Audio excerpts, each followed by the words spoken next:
out there? Welcome to a Word Hole Media presentation of Major League A-Holes in the Hole and Sock Stop Thing. I'm Pete. I'm Ryan. You are in the hole. Major League A-Holes, episode 129. This is also episode 31 of Sox Type Thing. We're approaching the halfway point in the season, so I think this week all our teams will pass the 81 game threshold. So I guess I'm going to title this one, "They're Halfway to Hell." Yeah, halfway to hell is about right. Yeah. One team. Considering, if you take out the Giants, our teams are combined 63 games under 500 right now. Wow. Throw the Giants in there, and we're 53 games below 500. So that's impressive. Yeah, we're getting some work done over here. So yeah, we're gonna start out on the positive note with your Giants having won a couple of series in the division this week. Congratulations. We'll switch over to the Cubs, and they were in London this weekend. I don't know if you noticed. London, I turned. Yeah, I did actually notice. So we'll talk about it when we get there. You could have missed the game on Sunday because it started at fucking 9 a.m. your time. So yeah, that would have been an easy one to miss. But we'll go through that. I've got a little Marquee Network drama to talk about as well. Frustrating week for the Tigers. They could have made up some ground on first place Minnesota, but they failed to. We all could have. Yeah. Then we've got the Sox doing lots of Sox things. You've got a long list of things to talk about over there. We're going to have I believe that's going to lead to our first unanimous Badass of the Week ever. Yeah, we don't have to nominate anyone else. Yeah. Then we got some shit you couldn't make up involving the LA Angels, who are the Sox next opponent. Starting tonight, I think. It's in an hour. It is tonight, 8:35 Central.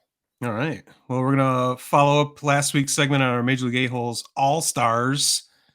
This week, we're going to be talking about outfielders and DHs. We've got a long list to go through there. I think it's going to be pretty simple how we finally land upon our All-Stars in the outfield. And then we've got another aesthetics, the final Nike City Connect uniforms of the year. So this might be our final aesthetics for a while. Wow. Maybe I'll figure out a way to drudge it up once again somehow. But well, I'm sure there'll be some ceremonious hat or something we need to talk about. We'll find something. Yeah. But I think with that, we might as well go ahead and jump into the news. Giants, San Francisco fucking Giants. Yeah, man, we're fucking dominating. I mean, let's just say it is what it is. 8-2 in their last 10. Prior to that, they were 10-0 in their last 10.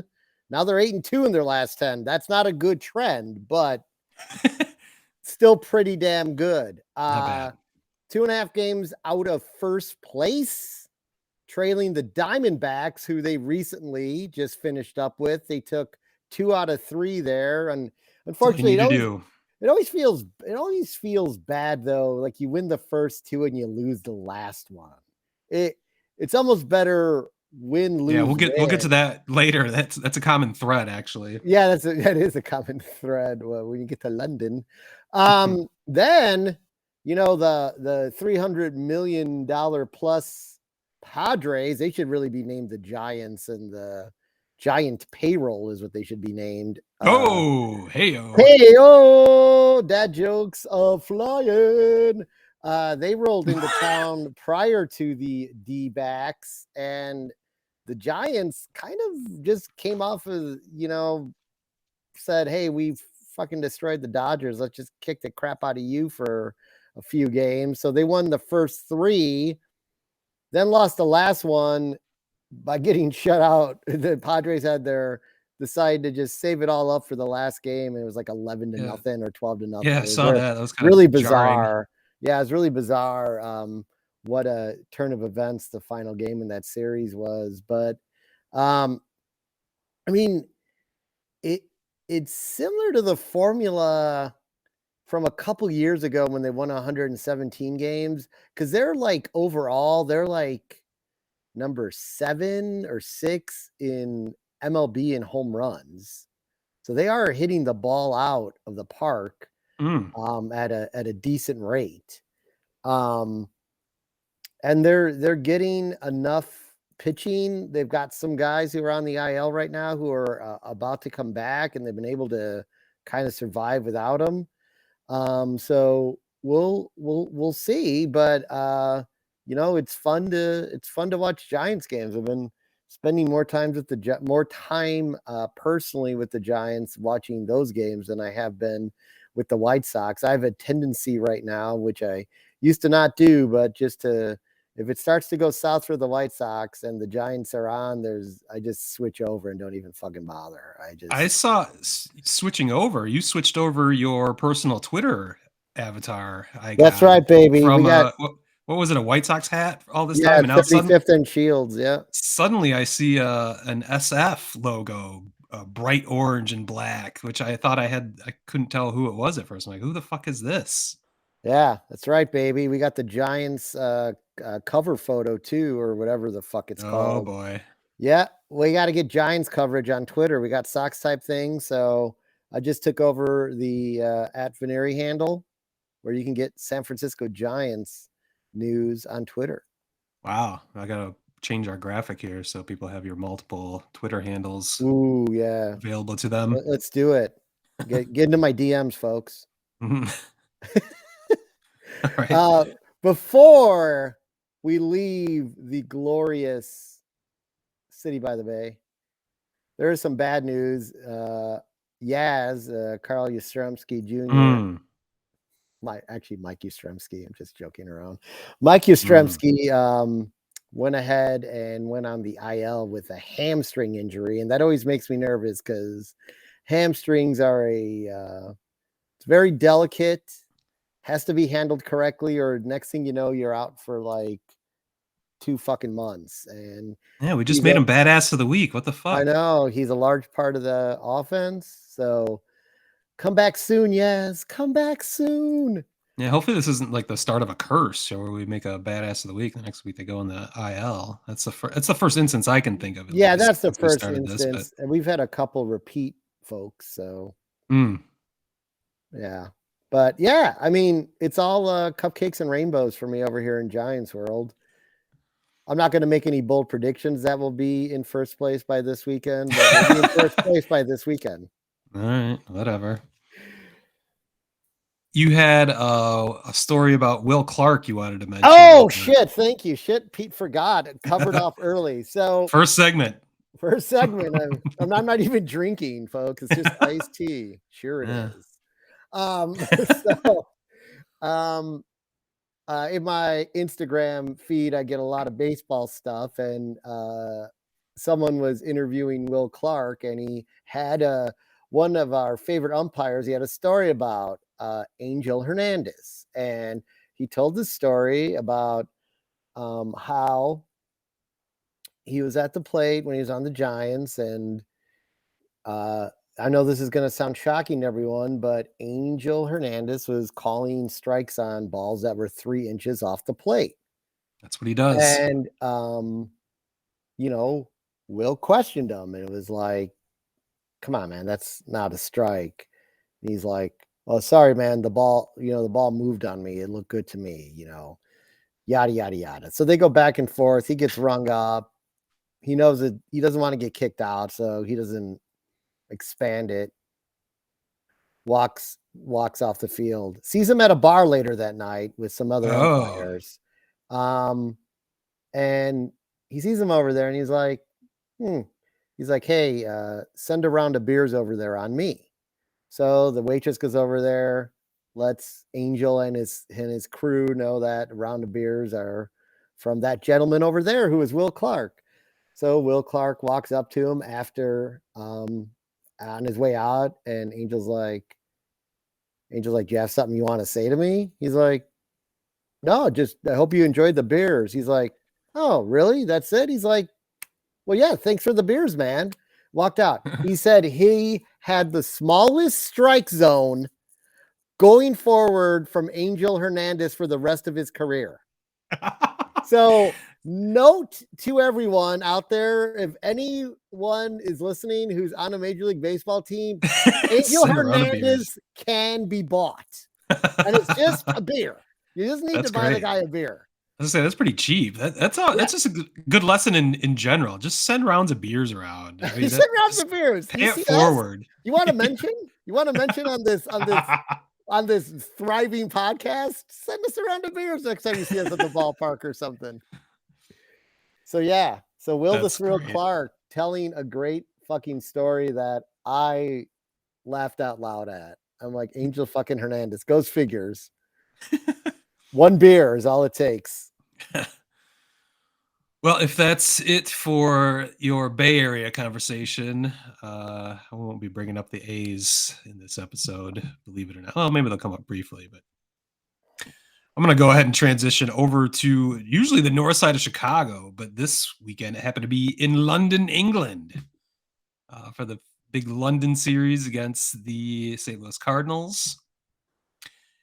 We talked a little bit last week about the previous London series, and it was kind of hard to remember. It was back in 2019 between the Yankees and Red Sox, and I really despise both those teams, so I wasn't paying too much attention. But the one thing I did recall from it was how ridiculous the field was and how many runs were scored in just 2 games. I think they had 50 runs scored total Yeah, in it was two ridiculous. games. They were able to address that in London Stadium, home of the West Ham United Hammers. they, they were able to push back the seats a bit, so center field was at least a more reasonable depth. The field played pretty well actually, and they did a good job of kind of filling in the dead areas with stands. It looked like a baseball field this time, a lot more so. There's still tons of foul territory, but overall it played much more like a regular Major League ball field. There's only 22 runs scored over the 2 games this weekend, so it's getting yes, there you go. A little more reasonable. Cut it in half, a little over half. Yeah, so that part worked out well. They were complaining quite a bit about how bouncy the turf was, which I hadn't run into, and it was definitely making a difference because any kind of ground ball was just skipping through the infield or wherever. So it was a little bit different, but overall, I think it worked really well. You know, they had 50,000 plus people there for each game, which is pretty impressive. I think a lot of those people were from Illinois and Missouri. The British, it's hard to tell how many British people are actually there or Europeans traveling to go see this spectacle, but I think a lot of it was locals from the US. I Kind know of felt. someone who was there. Oh, do you really? Yeah, Dave Wachowski, who's the ex Tribune reporter Oh, who that's I right. work with now. He went out there to see his Cubs play. That would be a fun trip. I mean, I love London, so that would be a blast. I'd be up for that. I don't know when the Cubs will be up in London again because it sounds like they're rotating the schedule. It's going to be Philadelphia and I think the Mets next time, and then there's some kind of series in Paris coming up soon. I think that's the Yankees, probably Red Sox again. Is it going to be played on clay? Yeah, possibly. Like tennis? Yes. The novelty was fun. Certainly game 1 was fun as Justin Steele shut down the Cardinals. Holy shit. I watched some of it, man. Don't mean to cut you off, but like he was just fucking He was dealing. Yeah. The Ian Happ actually was the only one that was really taking advantage of the little bit smaller outfield dimensions. He had 2 home runs in that game, so that was nice. A very easy 9-1 victory. Game 2 was a little bit different story. First of all, it started at 9 a.m. your time, 10 a.m. here, but it was rather, I don't know if it was, the body clock's not working right, but just a bizarre game. Actually, a bizarre start to the game. Cubs got off to a 4-0 start, and it looked like they were going to be cruising with Marcus Stroman on the mound. And then the game got Mancini'd, as I'd like to call it, as Trey Mancini still manning first base for God knows why anymore. Just completely botched a play. Very simple routine grounder to second that he tried to field himself briefly from first base, realized he had made a terrible error already, tried to scramble back to first base, didn't quite get there. The toss came to him. He tried to barehand it. He dropped that, of course. Ended up leading to 3 runs, and the whole momentum of the game shifted. The Cubs ended up losing 7-5. So, I mean, the 3-run error when you lose by 2 runs is just a brutal moment. It all wasn't lost. You're kind of hoping that Stroman could just step up and take care of things, and he struggled. And it started to make sense why he was struggling for the first time since really it ended up being his worst start since early May. Yeah.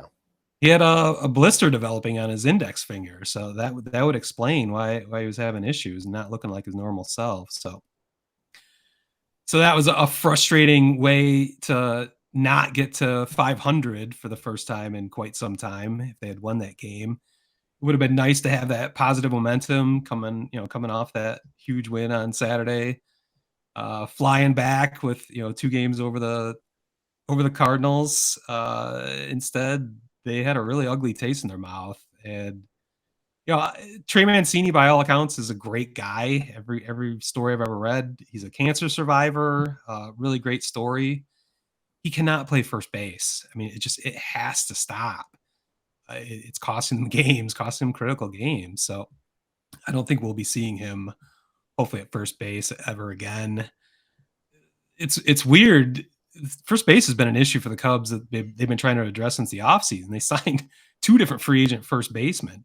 Technically, they signed 3 if you include Eric Hosmer, Trey Mancini, and Cody Bellinger. Very Sox-like. Yeah, they still can't figure out what to do at first base. Obviously Hosmer was released. Mancini, I don't know if he's going to be released or what they're going to do there, but I think right now Bellinger is their best bet at first, but he's a plus defender in center field that you're taking away. Right now Mike Tauchman is working out fairly well covering center, but I don't think that's a long-term solution. So I've heard people suggest that maybe Christopher Morel needs to start taking reps at first to find him a permanent spot in the defense because he's kind of rotating all over the place. That doesn't seem like a real natural fit to me. I'm wondering if Yan Gomes or Miguel Amaya, since they are definitely plus offensive players right now, I think maybe to get both of them in the lineup somehow, besides clogging up the DH spot, maybe one of them or both can start taking some reps at first base, seeing how they fare, because it couldn't be much worse with Mancini out there right now. So those are some things to look to going forward. So overall, did you watch any of the London series at all, or did you catch? So I tuned in I saw part of Justin Steele's game. I ended up turning it on because for some reason I thought the Sox were on at 1. So, and I didn't see him on NBC Sports. So I flipped over to Fox and I was like, oh, that's right, London series. So I'm like, oh, I'll check this out for a while. It's cool. It's, might check it out. It's a game in London. Notice that the dimensions were like 330 down the line versus like 305. So yeah, I think they were just over 300 last time. It was 380 center. I think this was closer to 400 at least. So yeah, so I was like, I'll leave this on for a while. And, Justin Steele was just taking care of business. So I watched like 3 innings and shut it off. And then I turned it on Sunday and it was already 4-0 Cubs. And which is with as bad as the Cardinals were and Marcus Stroman on the mound, I was like, I'm not going to fucking invest any time in this. So I flipped it off and turned on some music. I wish I had done the same thing you did there, but I chose poorly at that moment. Also, I did play some MLB The Show. Now, I'm tying this back to London, and they were giving away a free London pack of cards. So, like, do you know the concept of MLB The Show? You mentioned it before. It's basically like trading cards with a rating on it, and okay. You can go all the way up to 99. No one's 100. So Shohei Ohtani is like 99, right? So, but all the guys in the London pack were 95. So I ended up with a 95 Yan Gomes. Wow. From the Cubs, who else did I get from the Cubs? Oh, your closer. He was a 95. I can't think of the dude's name, but yeah, it was interesting. It was fun. They had like a special pack you could get for free, so it's worked out so Nice. far. I hit a home run with my 95 Paul DeYoung the other day for a win against probably a 8-year-old online, but I'm proud of it. I'm 51 for those scoring at home. Congratulations. There was a little bit of other Cubs news over the weekend as the Cubs corporate stooge, Crane Kenny, Oh, God. crawled out of Jesus. whatever hole he's been living in to get on Chicago media, which, again, he's the most heard from sports business president of operations that you'll ever hear. No Uh, fucking shit, man. He did have some breaking news Saturday morning on 670 The Scores Inside the Clubhouse with Bruce Levine. There's breaking news about the Marquee Network. It is actually going to be available by the end of July as a standalone streaming product to fans Oh, in the yeah. market. In the Chicago market, fans who have cut the cord do not have to have a cable subscription of any kind to watch the Cubs finally, which is a huge step. And it's something that you could see coming miles away. When they first started the Marquee Network, it just made sense that eventually they were having so much trouble signing with Comcast or other local cable providers, Right. signing deals with streaming services like YouTube TV and Hulu. Those fell apart. They are still with Fubo TV. I don't Yeah. know. I That's don't one of think the best ones for sports. that's how they marketed themselves. I looked into that a bit, and I thought it looked like a pretty crappy interface, but maybe I mean, the interface may suck, but like if can't be worse than Hulu's, but yeah, if you wanted like local sports yeah. and a decent amount of national coverage and soccer, if that's what you're into, um, Yeah. that's the place for you. Well, and now you don't even need that because you'll be able to just purchase the Marquee Network streaming service standalone by itself, direct to consumer. This is on the heels of both the Yankees and Red Sox, who already have their own networks and in-market streaming services. And the news there, I didn't realize this. It's a little disturbing because the Yankees charge $30 a month for theirs, and the Red Sox charge, I think, $25 for theirs. So Dang. the Cubs are definitely going to fall in that range. I'd be shocked if it Holy was more than fuck. the Yankees, but that's a lot. I mean, that's what I'm paying for MLB TV to see all the games essentially, besides my local Tigers. Yeah. So that's a pricey commitment, I guess. What those prices are feasible in those markets already because people are willing to pay it. That's what the market is bearing right now. So I guess that's where the initial prices will come out for the Marquee Network. I don't know that they'll stay there if the demand will be that high, or if they'll just have to lower the prices to something a little more reasonable. But I mean, it'll be interesting to see. you can get Sunday ticket for that for $300 a year. I mean, is it gonna, do you know, were the details like, are you locked into a year at $25 a month or? Yeah. Well, none of the details are public right now. Nobody. It's just we know that it's coming out possibly in late July, and then there's speculation based on what the Yankees and Red Sox have done. So it'll probably follow those models. But yeah, there's no details about that yet. So I was surprised at those price points. I was thinking 15, 20, maybe something like that. But the one thing is, Marquee, they've spent the last 3 years developing the full network. So it's not just you're not just getting Cubs games, you're getting the full TV network too, is probably how they'll spin it. The pre and post game shows, and they have all sorts of other programming. Uninteresting Yeah, programming. mostly. Well, I'm interesting to you. It would be interesting to Cubs fans potentially, but they also have partnerships with, I think, with the Big Ten.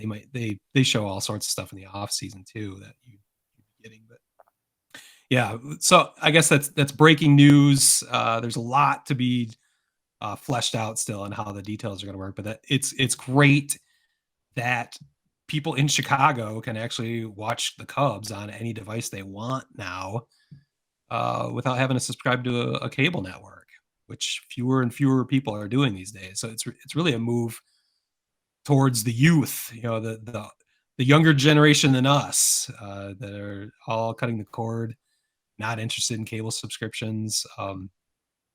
But it's getting the product. The product is now getting available to anyone if they so choose. So I think it's a cool move. I'm shooting the messenger. Not a fan of Crane Kennedy, but at least he brought some interesting news to my Saturday morning. Well, with that, I'm gonna head over to Detroit. My Tigers had a frustrating week.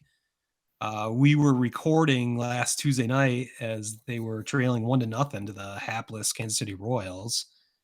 We got done, and that game was so fucking fast. The game was final, 1-0. Tigers It was. lose. Really frustrating. You can't lose the fucking Royals, and you can't. Well, not 1-0. Yeah, you can't even muster up a run. I mean, I don't know what was going on. That was the one game the one game they lost in that series, but you need to sweep the Royals at home. So it was frustrating. I didn't even know what happened. I get off this fucking podcast and it's already devastating news, embarrassing news. But so that started out the frustration. The first place Twins came to town this past weekend and really are every bit as unimpressive as I've thought they've been all year.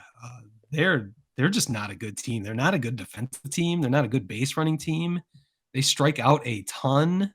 They hit home runs. That's what they do. They hit home runs. They ended up taking 2 out of 3 from the Tigers, which is really frustrating because they could have easily won Game 3. They had a 3-2 lead in the 8th, and Nick Maton completely botched a play at third base, and Tigers ended up losing 6-3. It would have been a really momentum building series win over a first place team. But that swing game is so critical. I mean, now, they're an extra game back that they shouldn't be. Of course, the Tigers subsequently released Nick Maton, or not released. They actually optioned him down to Toledo. So it was within minutes of the end of the game, which I found kind of funny, a little bit cruel, but he deserved to be sent down. I mean, he's got a negative 1.2 WAR. That was his 7th error already this year. He's batting like a cool 162, I think. OPS plus around 60. I mean, it was a disaster, and he needed to be sent down a while ago. Jonathan Scope's playing third tonight. They call up Tyler Nevin from AAA Toledo to fill the spot. That's a little bit disappointing because there are some prospects that would be a little more interesting to see. Some were speculating Parker Meadows might be up.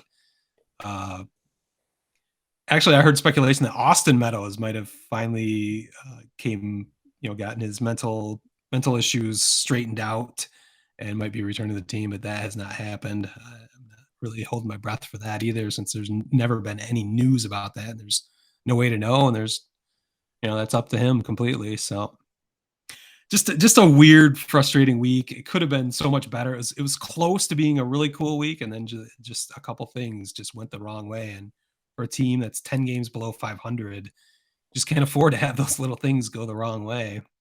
They're headed to Texas tonight. That looks like it could be a total disaster. That game actually is just starting right now as it's 8:00 here. I'm a little nervous to tune into that after this show, as the Rangers just rake. I think they were averaging like more than 6 runs a game for a while. They might be above that now. So yeah, it was not that I was thinking the Tigers are going to make a move or anything in the division, but they were only 3.5 back behind the Twins. They still lead the series against the Twins 4 games to 3.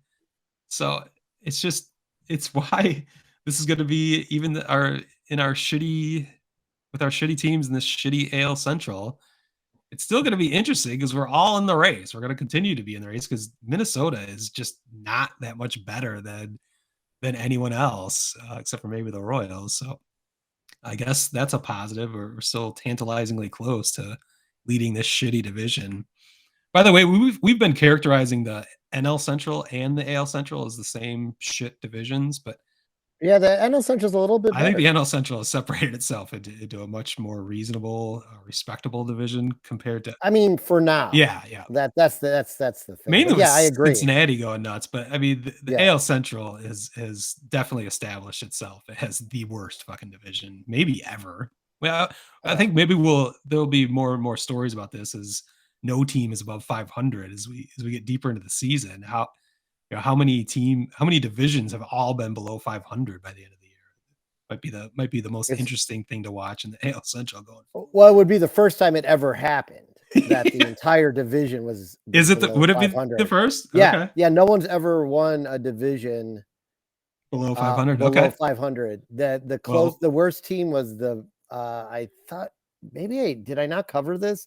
The Padres won their division in 2005, the NL West they won in 2005 by like being 2 games over 500, but then after they got out of the playoffs, they finished the year under 500. oh So they're yeah. the only team to ever be in the playoffs and have an under 500 record post playoffs. So Well, we could make history with this division this I mean, year. I'm looking forward to tracking that the rest of the season as much as anything. Just to see how inept this division can be and how we can all stay in it till the end.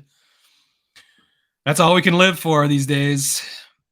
Ugh. That is mercifully all I'm going to have to say about the Tigers. If you want to transition over to your equally Oh, mediocre White speak Sox, speaking one of one AL half Central, game behind my Detroit Tigers still. in both standings, the a hole and the AL Central. Oddly enough, they're doing better in the real league than they are in the fake league. We're following the Major League Ales because of the Giants. But big news, breaking news on the South Side is we finally won a series after winning the last series we won was in New York, which was the first full week of June. They haven't won a series since. They've come very, very close. They've come so close that it's made me file a petition with MLB to lower the games to 7 innings for the Sox the rest of the year because Oh they've yes. been tied or winning at that mark and then blowing the games in the end. But the Red Sox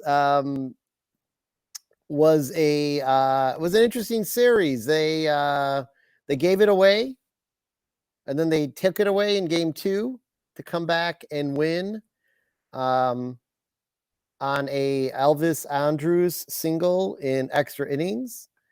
Go figure, Smitty, similar to the Trey Mancini situation. Boston's first baseman, good old Turner, good old ex Dodger third baseman Justin Turner, had an error at first that allowed Gavin Sheets, speedster himself, to beat out a throw that then put a pinch runner on and coming around the score. So Sox won that one. And then it was the Lou Bob show yesterday where the Sox won 4-1 on 2 homers by Luis Robert. Oh, we'll be getting to him. But we'll get more into Luis Robert later. One of the funnier things that happened this week was something that Smitty and I had been speculating about for quite some time. Tim Anderson, good enough to throw from second, not good enough to throw from short, suddenly became the starting second baseman for the White Sox for the weekend series against the Red Sox. Seemed a little, what would you say, Smitty? Seemed a little convenient, maybe, Yeah, after some of the trouble he's had at shortstop. it felt like a demotion to me. I mean, Pedro Grifol definitely tried to shape that narrative into something completely different with just his shoulder. It was an easier throw from him from second to first. Yeah, that felt a little convenient. I think there's probably more to that. We broke that down last week. How the defensive lapses, the not paying attention on the Yeah. running errors probably led to a benching. but it was supposed to be a shoulder issue. Then conveniently moving him slowly back into the lineup after several days out to second base. I kind of think it kind of fit their narrative, but he is back at shortstop tonight. So that I'm Yes. a little surprised by that, but yeah. So Elvis Andrews is going back to short or going back to second then? Yeah, Elvis Andrews is back at second, and Benintendi does remain in the leadoff spot, which he's been red hot in. So no reason to change that. Timmy batting number 2. I thought that was interesting to see, but here we go in Yeah, that seems our lineup East portion of the show, but well. It's odd that Timmy would bat 2 and Jake Berger with 17 home runs often bats in the lower third of the order. More again happened over in the Boston series I mean, in the game 2.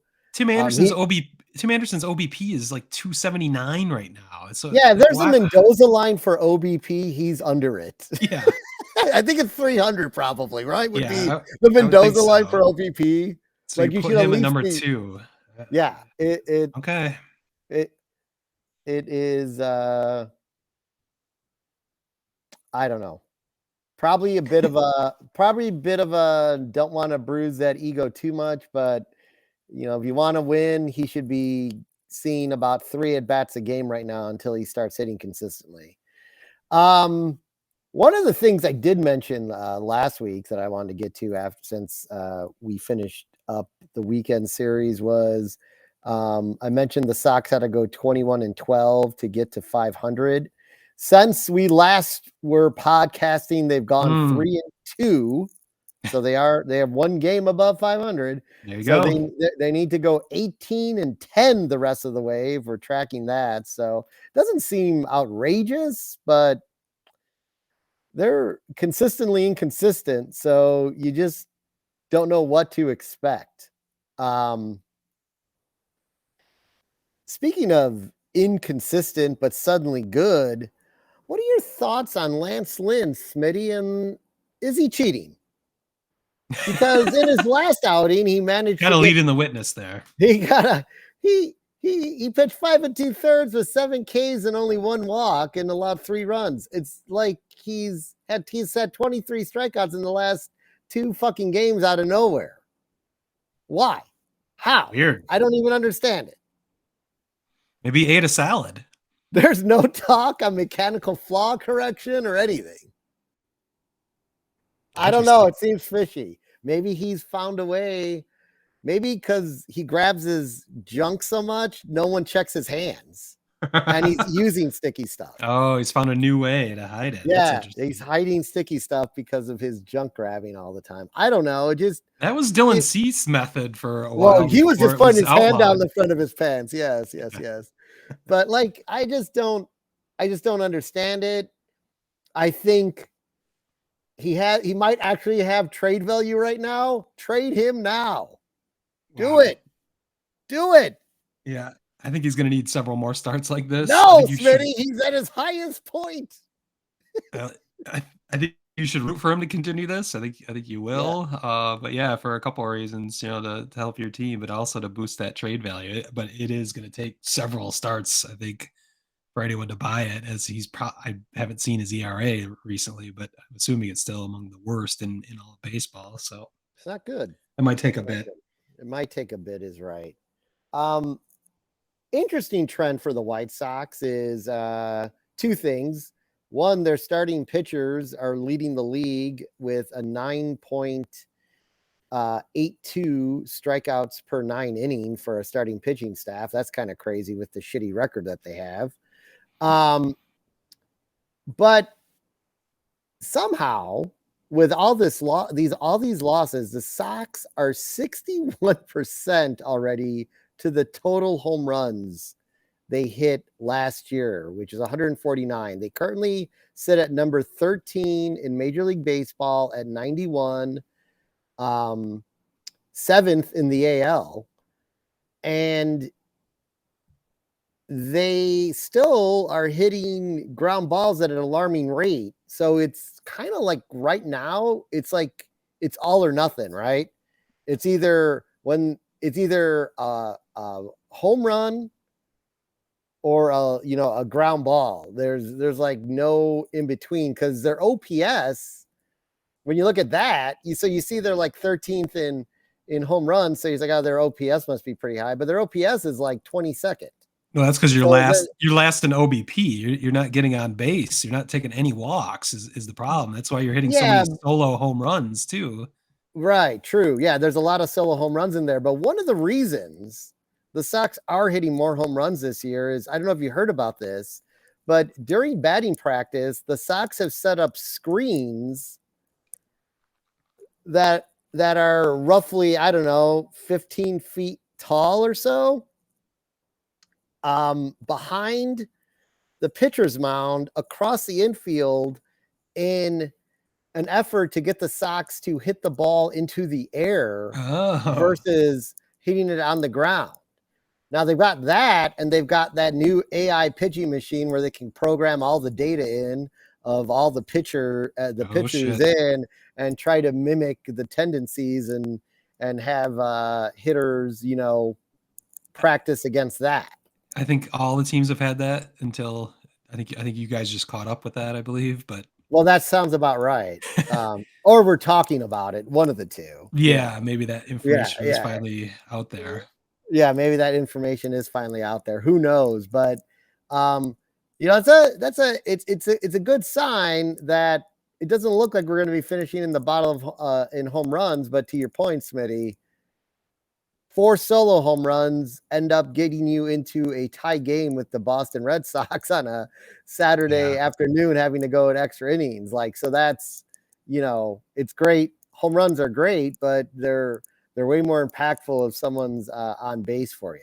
Speaking of home runs, that leads us into Luis Robert Jr., who has been having a pretty good season, wouldn't you say? I think we're going to have to call him our badass of the week. That's right. Unanimously. We're not even going to bother with anyone else from any of our teams. Maybe Ian Happ as at second for his London performance, at least in the one game. But Luis Robert Jr., 4 home runs, 6 runs, 5 RBIs. And once again, his OPS is 1480. That seems to be a common trend this year. It doesn't really stop there, though. He's just having a great year. He leads all center fielders with 21 homers and a 3.6 WAR. He's 6th overall in WAR in the MLB, and he's on pace right now for 44 home runs. So it could end up being a pretty damn good year for Luis Robert Jr.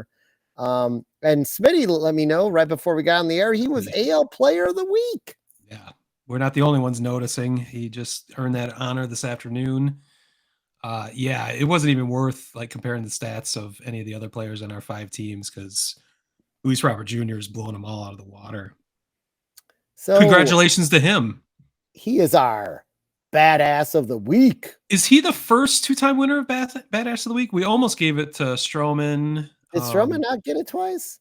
No, you stopped it. You gave it to Zach Short instead. Oh, yeah, Zach Short. Well, can't wait for him to get sent down. So that'll be really the best badass of the week ever. Wow. Thanks. One other thing you mentioned before, I think we should talk about was go ahead. play at home plate against the Rangers. I forgot. That's shit. That's twice, 2 segments. I forgot shit. Yeah, so That's all right. the Ranger series, I was supposed to go into that right after the Padres. Quite all right. Right after the Padres, yeah. Oh, that's why I didn't go into it. I wrote Padres down instead of Rangers, and I just skipped over it because I thought I put it in the wrong spot. I'm coming clean, everyone. Okay, so we're amateurs. You need to do better with your notes taking prior to the show. God, fucking idiot. All right, here we go. Here we go now. Yes. So this is almost like the 6 degrees of Kevin Bacon for what happened in this game, don't you think? Yeah, it's crazy. So the Sox look like the Sox have tied the game. Elvis Andrus tries to come around and score in the 9th, bottom of the 9th. He is out at the plate. Out by a mile. I mean, it was not really even close. The Sox challenge the call 2 ways. They challenge it as a call at the plate, which I didn't know you could do this. I don't think I think they automatically review all the rules involved with the Oh, play. okay, I don't think you okay. have to stipulate what you're actually challenging. I think it just all is reviewed at the same time, but Yeah. What Grafal claims, he asked for both things to be yeah. reviewed. Um, Which why wouldn't he? When I mean, yeah. if you have a chance to go ahead, you would definitely do that. So there's nothing to lose at that point. And this is a moment where a rule, when interpreted literally, can be a really bad rule. And this is the case. Let's say what what was the catcher's name for Jonah Heim? Heim. Yeah, Jonah Heim. He's going to be the AL starting catcher in the All-Star game, most likely. So Jonah Heim allowed Elvis Andrus Lane, which is part of the rule. He was not blocking the plate before the ball came. He was standing on the plate, but not in front of it or with a No, knee he was down standing. blocking. Yes, He had his foot on the plate, but apparently and that's against the rules. Exactly. This is where the rule is bad. He did everything you're supposed to do, except for one thing that Jason Benetti said they actually, when they decide they're going to, this happens every year in spring training. There's certain rules they remind teams of that they're going to, make sure they really enforce this year. And apparently they did cover the fact that that includes not having your foot on the plate. And it seems, I'm happy the Sox won the game. We need the win, but it's a terrible rule. It's a terrible rule that judgment cannot be used because no one was in harm's way. And that's what the rule's about.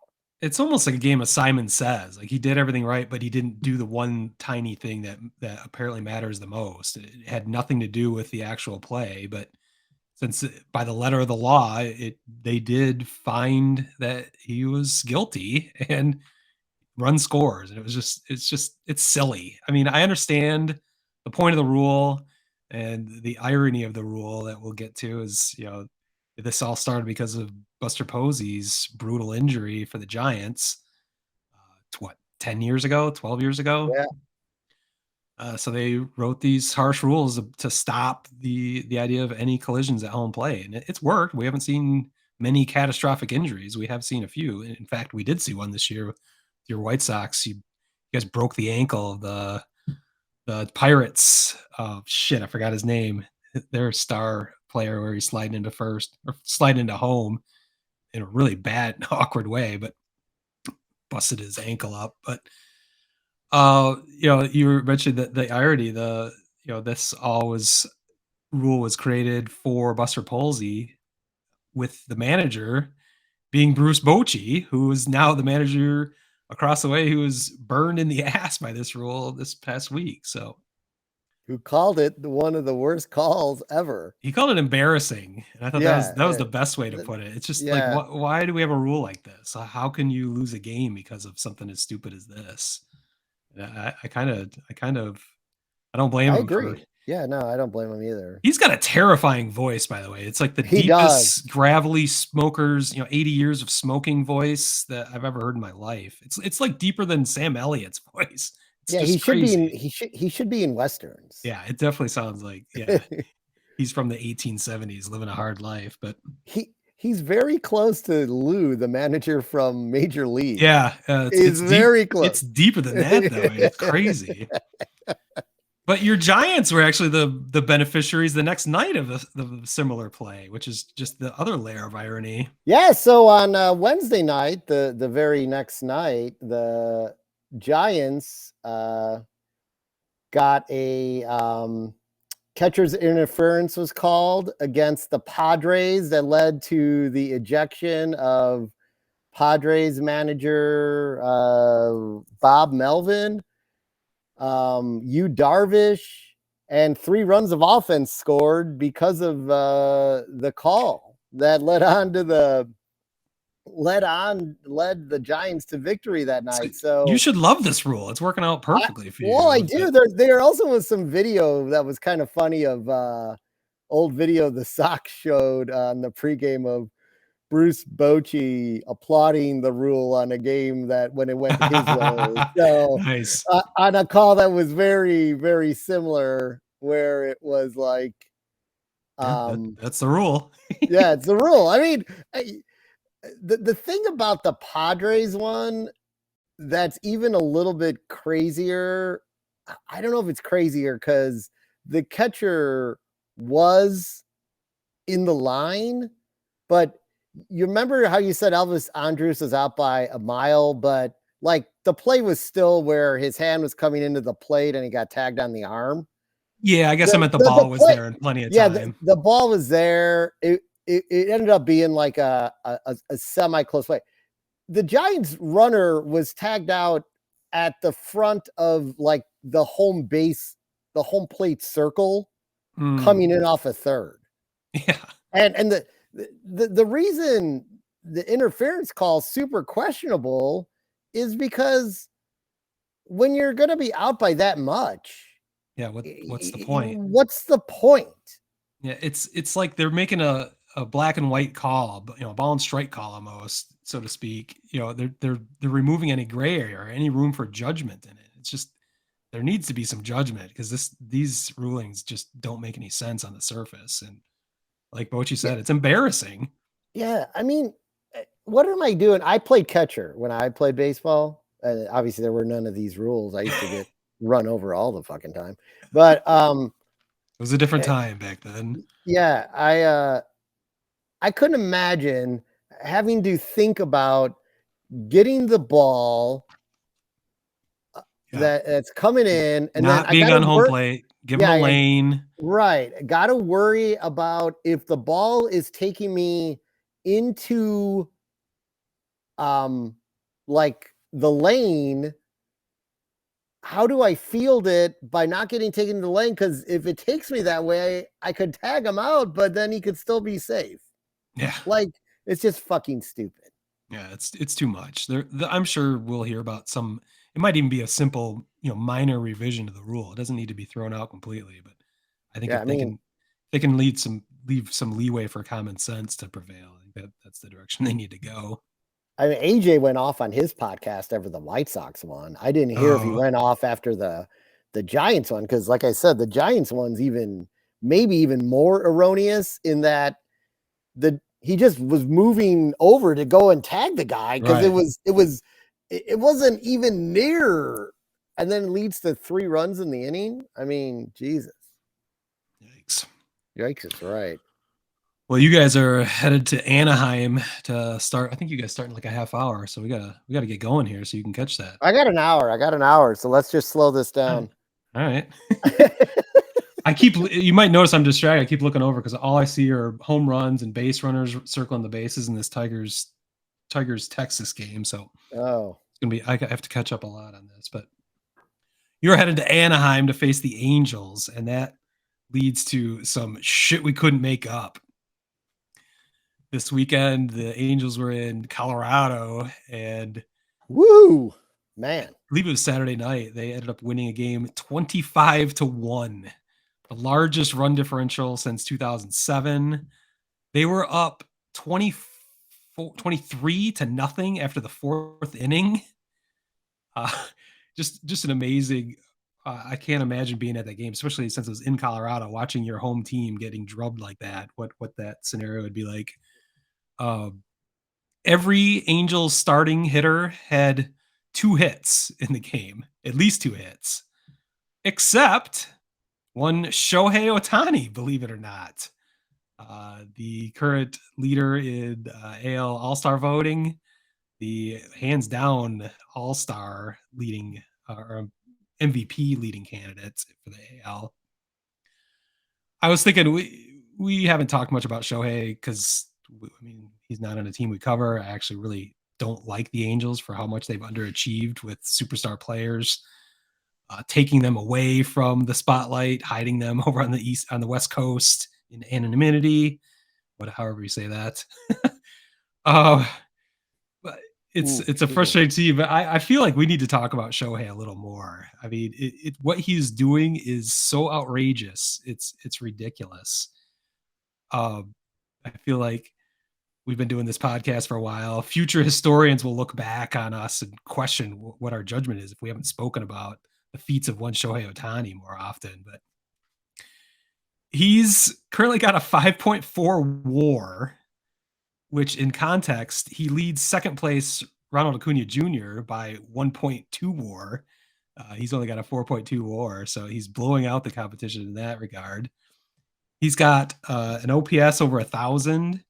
He leads the majors in home runs with 25. He also leads them in extra base hits, also RBI with 61. But then he also has an ERA just over 3, a WHIP just over 1. He's got 117 strikeouts, which is good for fourth best in the majors. It's unreal. The idea that he would be an MVP just with his offensive stats, but throw in, he's maybe not the best starter in the American League, but he's amongst the top 5, top 10 easily. It's crazy. I'm also attuned to this because I drafted him in our fantasy baseball league this year for the first time, and of course I'm running away with it at this point. This is my chance to kind of talk about my first place Motor City rebuild for a fantasy league. I'm kind of running away with it. I'm kind of feeling guilty because Shohei Ohtani is turning out to be a cheat code in fantasy because I can start him 4 days a week as my best offensive player, and then I throw him in as my best pitcher once a week. So when I drafted him, I drafted 2 top players at once. So I'm not complaining. I'm thinking as commissioner and you're kind of the co-commissioner, we might need to discuss if this is an unfair advantage in our fantasy league. He's been available. He's in our league, at least. He was not activated properly, I believe, by the owners who drafted him, who will remain nameless. But they were not moving him from a position player to a starter. They were just holding him as a position player or a starter. I forget. Actually, one person held him as a starting fucking pitcher the whole year. Yeah. So I'm actively moving my roster around so I can get both these players out of one, and I'm starting to run away with it. So we might need to make a rule that we cannot draft Shohei Ohtani ever again because this feels unfair. I am the architect of this and I'm the beneficiary, but I feel kind of bad about it. It's like something that fantasy baseball players could have never anticipated, or how the rules work, how this is working out. But we'll get deeper into that. Baseball has a way to giveth and taketh away. So we'll wait to see how the season ends before we start crowning champions before seeing as you said to get that out there. Seeing as there's been 4 of us who have been in first place, last place, and every other fucking position throughout this season. But yeah, Shohei Ohtani is a phenom. You're right. We should talk about him more. Maybe we just have like an amazing Ohtani stat of the week or something. Yeah, I feel like history won't look on us favorably. Yeah, there might be like, see this podcast later. Look at those 2 fucking curmudgeons talking about their shitty AL Central all the time. Then they travel out to the West Coast. They never bring up Ohtani. They don't cover him till he's at the end of his career when he finally is on the Giants at age 45. That's ridiculous. Well, speaking of all-stars, we might as well move over to our Major League A-Holes All-Stars selection show. Last week we talked about our infielders. I think we ended up with 3 Giants and 2 Cubs. This week we're going to cover all of our outfielders and DH candidates. I think we're going to get some little more diversity in there amongst our 5 teams, hopefully. But you've got a list over there of all the. Oh, I got a big list here. Yeah.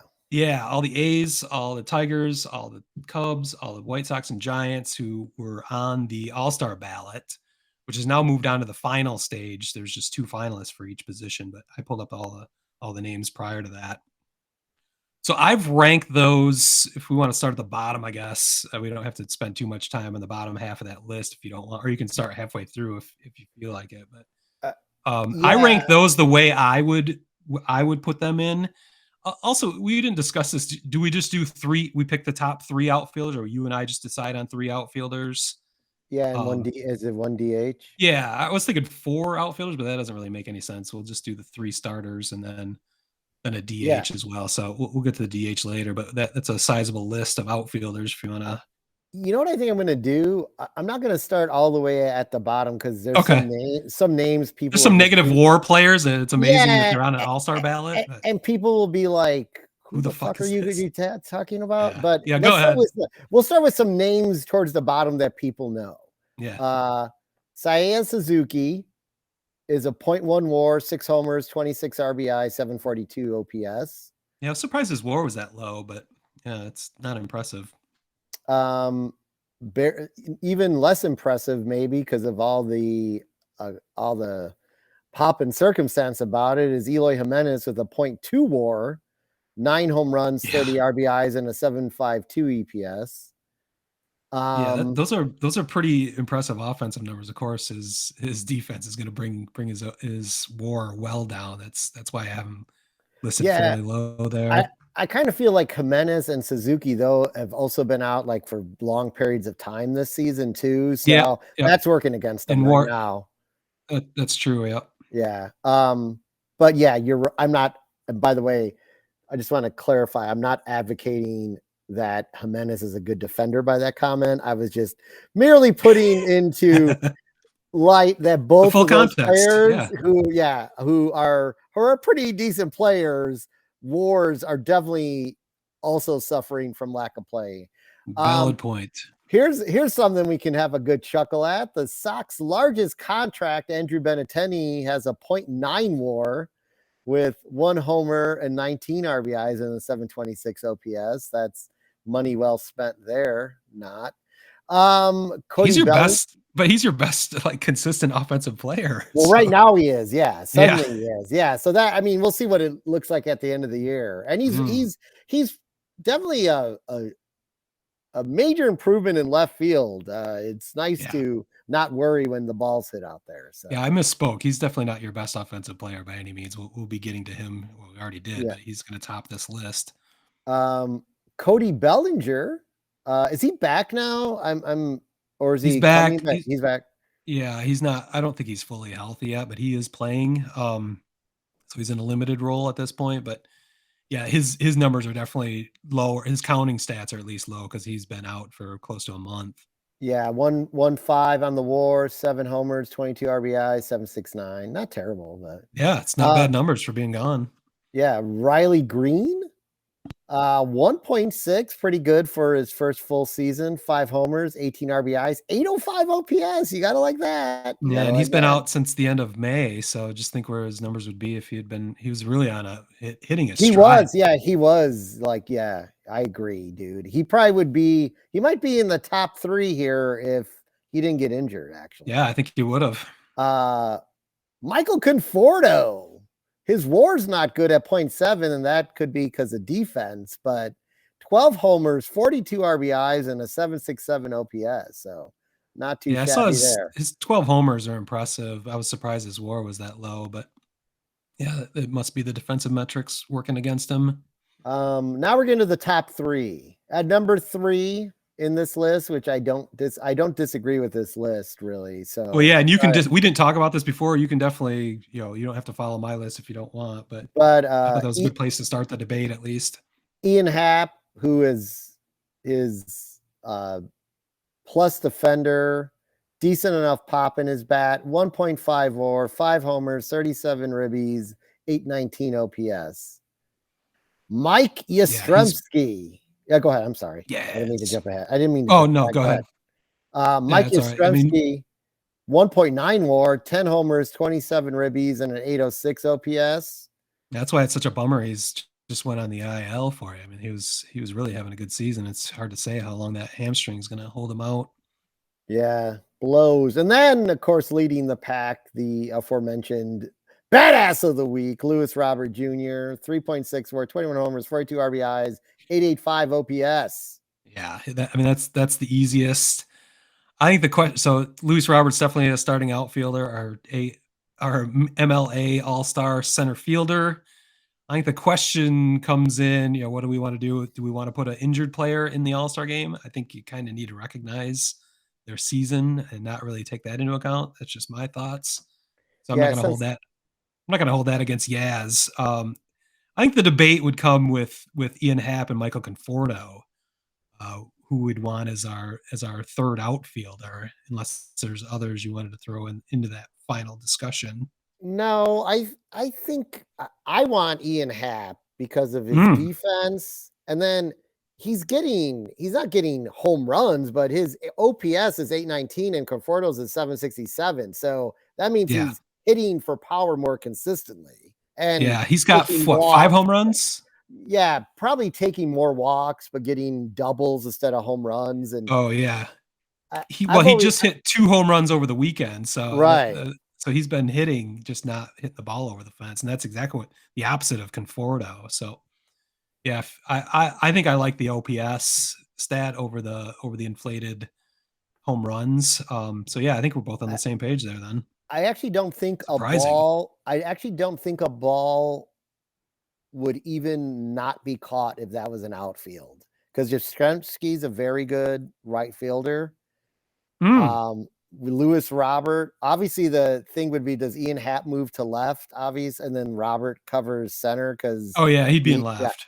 Yeah, so like I'm not sure a ball would get over the wall if it was if it was hit, Yeah. But just yeah, barely gonna make it anything over. in play. Yeah, Jesus Christ. I mean, I got a big smile on my face for those of you who are only listening to this. That would be like one of the best outfields in all of baseball, That'd be bar none. solid. Well, Be we are fucking solid. combining. We Well, we should are, have the yeah, best 3 team in teams. base. Yeah, right. We're combining 5 teams really, so it's kind of an Yeah. unfair advantage. But that's what's fun about this discussion. I'm surprised we're not having more debates or going back and forth. We're Well, not being as provincial as I thought we'd be, but I think the numbers kind of spell it out pretty simply. So yeah. I'm happy to agree from time to time. And we also, I've seen Ian Happ play a lot, and I've Mm, just watched him get better and better. yeah. And he defense is, you know, we all know it's a huge part of the game, and he's got a decent amount of pop in his bat. So it's a nice balance out there.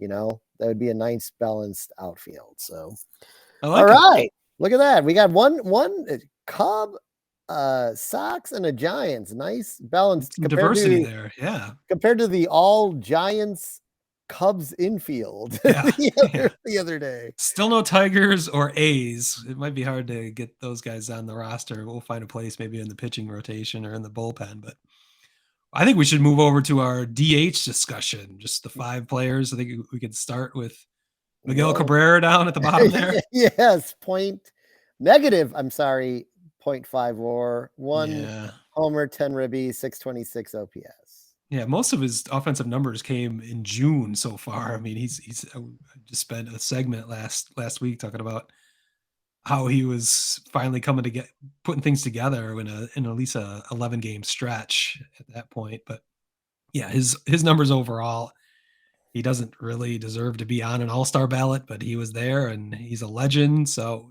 we at least need to mention him. Love the guy, but yeah, this is not the time, not the best time for Miggy. No, too bad.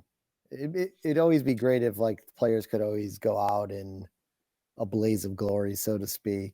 Well, he's got his $30 million coming to Well, him this year. I know. It's not like He'll be I'm all I'm right. not I just meant from a competitive standpoint. Like Yeah, for sure. I always refer to Mike Messina as the smartest player ever, Wow. retiring after a 20-win season, knowing he had to reteach himself how to pitch effectively, and he had borrowed time that season, I think he felt like, and took advantage of it and left on at the top of his game, really. Yeah, that's So, a Mike Messina reference. I didn't think we'd hear that. That's a oh hell of a pull right god, there. That's a great reference. I will never forget that season because just watching him pitch that season, I'm like, how the fuck did he do this? Like, it was incredible. I told you this Wow. story. I almost saw him pitch a no-hitter for the Yankees Right? Yes. in Fenway In Fenway Park. Park. Yes. 2001 Labor Day weekend, actually. It was actually Oh, one week before 9/11, which is crazy. I flew out of that same fucking airport in Boston. But yikes. yeah, Red Sox fans were actually booing Carl Everett, who got a base hit with 2 outs in the ninth. Yes. to break up the Yankees no hitter, which is just an amazing thing to me. I couldn't believe that Red Sox fans would actually be cheering for a Yankee, but they wanted to see history, and fucking Carl Everett of all people broke it up. So Mr. No Dinosaurs, right? Is that what it yeah, was? exactly. Just a little bit of insider trivia of our baseball times. But Up next on the list is Jock Peterson with a 1 WAR, 8 homers, 30 ribbies. He does have a nice, robust 876 OPS. So yeah, must be former badass of the week. Walking and getting some gappas in there. He also does. He's not like an everyday DH. He's a matchup DH. Yeah, so. and I literally pulled these from the Major League ballot, and we could talk about position eligibility, but since that's where they put these players, I didn't want to fight with it for now, no, unless we had an issue of some sort that comes up. It's fine. But, I have a really funny story when we get to the top listed guy on the ballot. Brent Rooker, who is another decently performing Oakland A. You wouldn't know by the record, but he has a 1.1 WAR, 13 homers, 38 RBI, and 810 OPS. Not too shabby. Yeah, we got a few. Yeah. Up next is a guy who's just came on the scene red fucking hot. Is Christopher Morel. His WAR is 1, 13 homers, 30 RBIs, 969 OPS. Now his numbers are a little bit down because he hasn't even played a full fucking season. Yeah, he didn't come up until I think the middle of May, so he's had half the time to put these numbers up compared to everybody else. So I think it's rather impressive. He was over 1,000 OPS until this weekend, so those kind of deflated his numbers a bit. But yeah, it's impressive what he's done. But I don't think it's quite enough to make him our starting DH of our All-Star team. And coming in at number 1 on the list is Jake Burger with a WAR of 0.7, 17 homers this year. I mean, he's basically on pace for like 34, 35, 37 RPIs and 811 OPS. And he does have a tendency to hit some home runs in some very big moments too. Yes, I've seen it. Yeah, so that's oh yeah, the grand slam against the Tigers. I forgot about that. I think you called it a quad patty pounder. Yeah, quad pounder. I was sometimes when I get riled up. You were riled up for sure. There's this restaurant down the block. Are you familiar with Choppers over? No, I don't think so. On what's it on? North. So they have this thing called the Quad Burger, and it's always on this poster whenever you go by it. And it's like a 4-patty burger. It looks disgustingly delicious. I didn't come out of the house for a week after I ate the Quad Burger. Oh man. But as you said, Smitty, you took these. All the players that we discussed are officially on the All-Star ballot. So I have a funny Jake Burger story for you. As I like to make fun of White Sox Twitter, because they're a lot of meatheads, to say the least. Jason Benetti made a real rookie mistake as far as I'm concerned. And he got tagged in a tweet from someone in White Sox Twitter Nation, and on the air said, "Why is Jake Burger not on the All-Star ballot?" And Jason Benetti goes on a rant. This is a little over a week ago. I forgot to bring this up a few weeks ago. On MLB, how is Jake Burger not on the All-Star ballot? You need to put him on the All-Star ballot. And he's like losing his freaking mind, right? And I'm like, okay, he's on the ballot. He's got to be. I hadn't looked at the ballot at that point. I'm like, he's got to be on the ballot. And then a couple minutes go by, and he's like, yeah, this just in. Jake Burger is on the All-Star ballot, but he's listed as DH, not at third base. At least he owned it. Yeah. Yeah. That's why I love Benetti.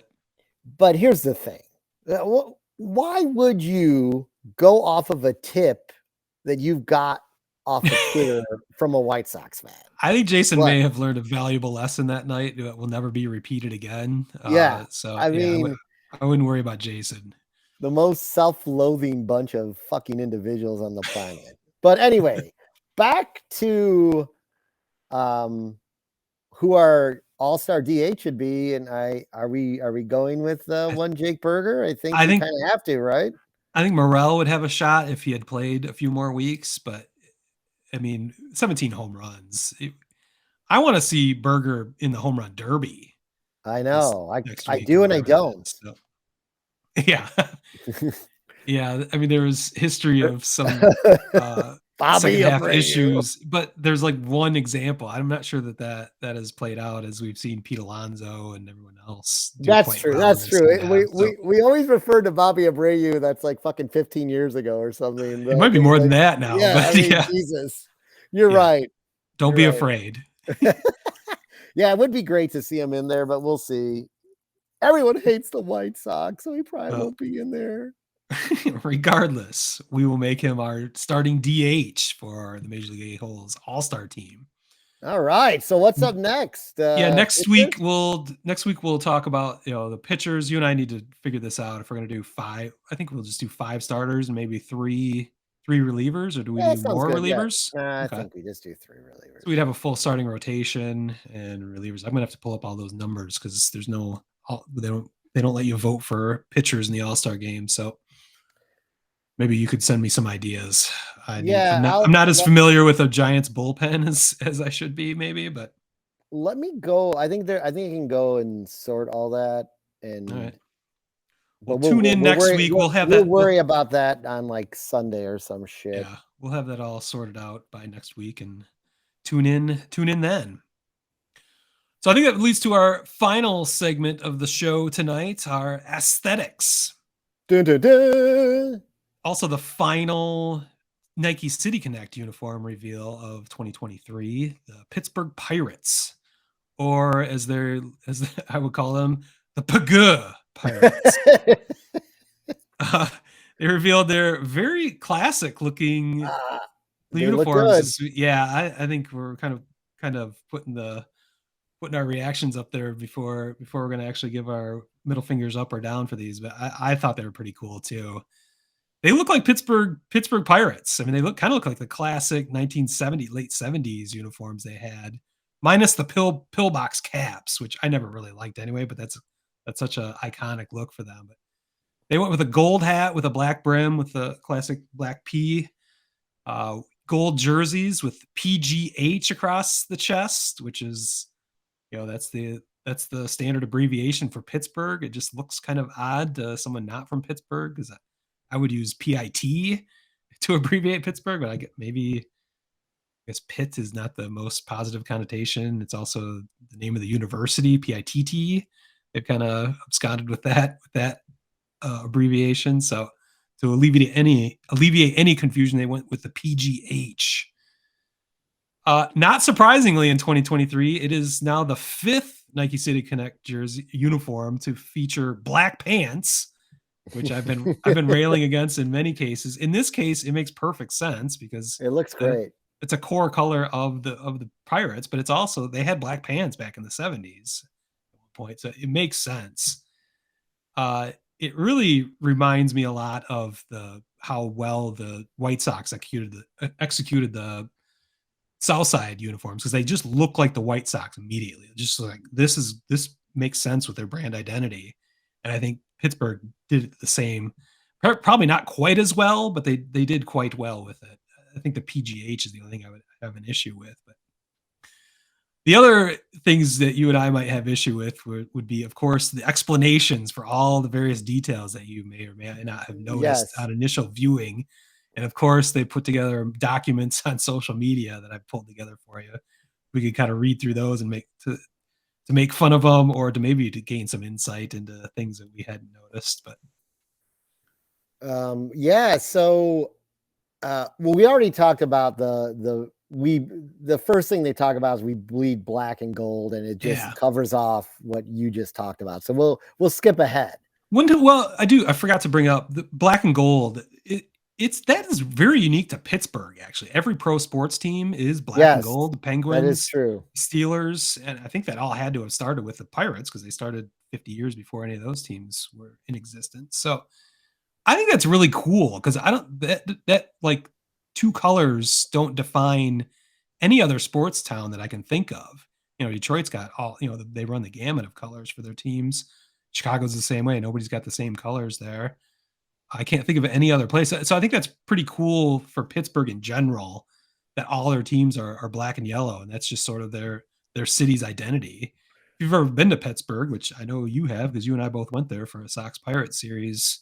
Shit, when was that? Was that God, a 15 years ago? long time ago. I Yeah. know Michael Buckfitch was pitching. We were yelling at him in the bullpen, but uh, even the city is black and yellow. You know, Yeah. all The the bridges. bridges Yeah. are all painted yellow. That's a surprisingly cool city too, like a beautiful city. So I wanted to mention that too, because from a designer's perspective, it's cool to see a visual identity that carries across all the different sports in a town. I like it. Yeah, I'll get to some of the details here that we wouldn't notice because this is the fun of Nike Connect. And I will also say there's only like five areas they mention here. So again, Nike has limited the explanation. The last few, the amazing Cincy jerseys that said Cincy on their winning streak ever since they got those jerseys. That's right. I don't think they've taken them off. I think they wear those every day. The power of the City Connect. You can't. But one of the things is the texture on each letter of the PGA is inspired by the texture found on the Roberto Clemente Bridge. Okay. While the arching text nods to the city's iconic three bridges. On the sleeve, you can find the iconic Pittsburgh P. In this city, we bleed black and gold. All right. Now this part's interesting, and I'm not sure this happened before, but these are City Connect jerseys, but now we're getting to City Connect pants, because on the pants is what they're calling the check. And this is reference to the graphic that appears on the seal of the city. More than that is also the reference to the performance when talking about how the steel itself has managed to evolve. Carbon fiber has been used to improve the performance. This mix of heritage and innovation is also at Pittsburgh's core. Now, this appears as a belt loop, like through the pant on the side. Wow. Okay. This is nothing. This is not on the jersey itself. So I guess this City Connect pants too now. Pantalones. Wow. Yeah, I mean, they've all had pants. They just haven't had that many details spelled out about the pants themselves. So yeah, they're definitely finding ways. In general, these are very plain, simple jerseys. That's the other reason I like them a lot. They're very simple, but yeah, there's patterns all throughout that. This is where Nike is trying to stretch their creative muscles that I think they might be going a bit too far with, but that's fine. Let them have fun with it. The next is one part of the pattern, because there's two icons in the pattern. We're going to talk about the asteroid. This iconic shape represents Pittsburgh's history in the American steel industry. That is, by the way, that is the diamond shape that you've seen in the Steelers logo. Yeah, all exactly. This time, the three diamonds. That's the same shape. This is just a gold one repeated throughout. So, yes, this is not a nod to Wes Anderson's Asteroid City. This is completely unrelated.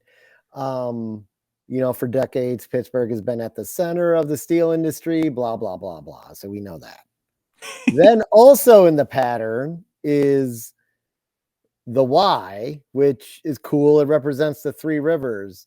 It's like an upside down Y to be exact. The shape is not to the Allegheny, Ohio, and the Monongahela. I'm not sure. If you remember the when the Cubs released their Wrigleyville City Connect, right?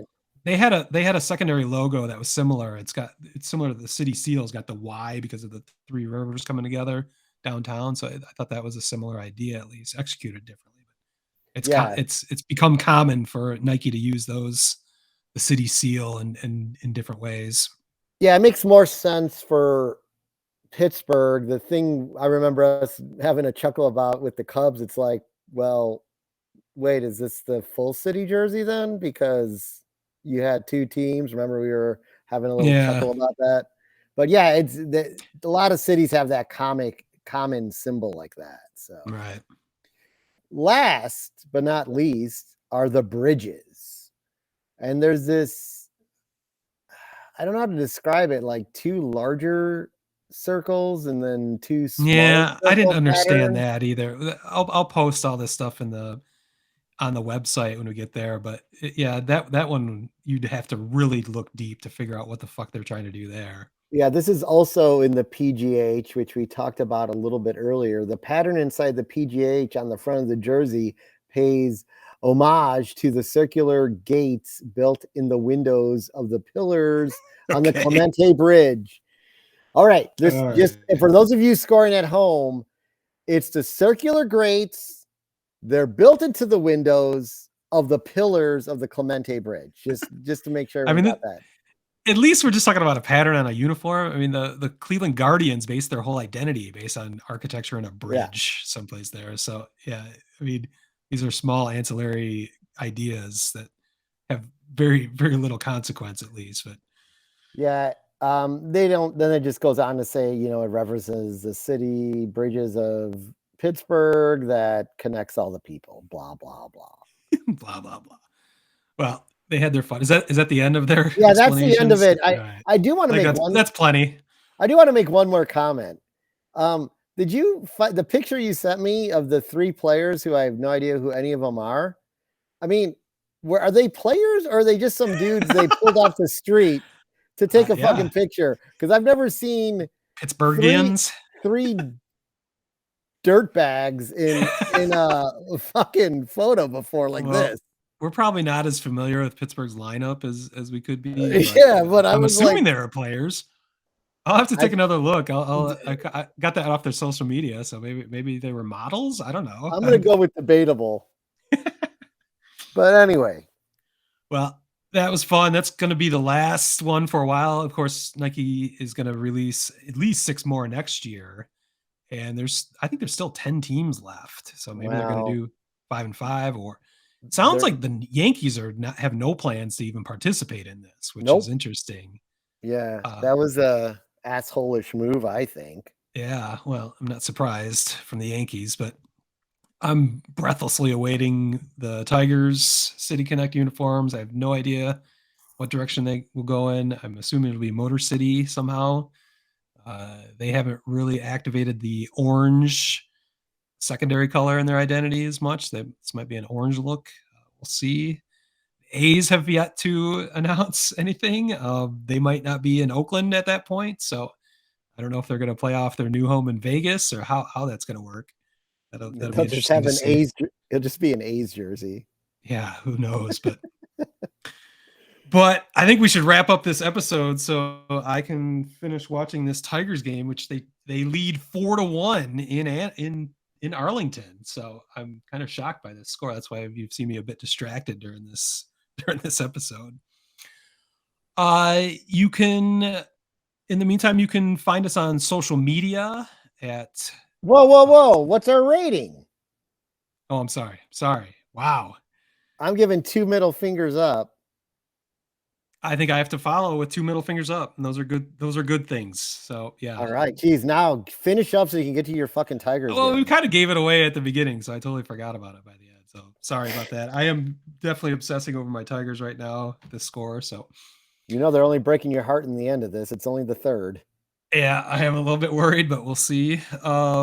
We will be back next week at some point. You and I haven't talked about that when we're getting close to the actual All-Star break, so we'll have our first half recaps or whatever we decide we need to do, and we'll definitely come back with our pitchers or basically all of our pitchers for our Major League A-Holes All-Star roster.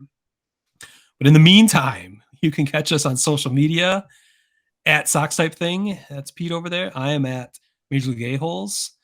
You can find us on YouTube. You can find us on the web at majorleagueaholes.com as well as soxtypething.com. And our merchandise is at aesthetics.shop, ASSTHETICS.shop. And you can find this podcast anywhere you'd like to find a podcast. So with that, I'm going to declare this podcast is over. Peace. Peace.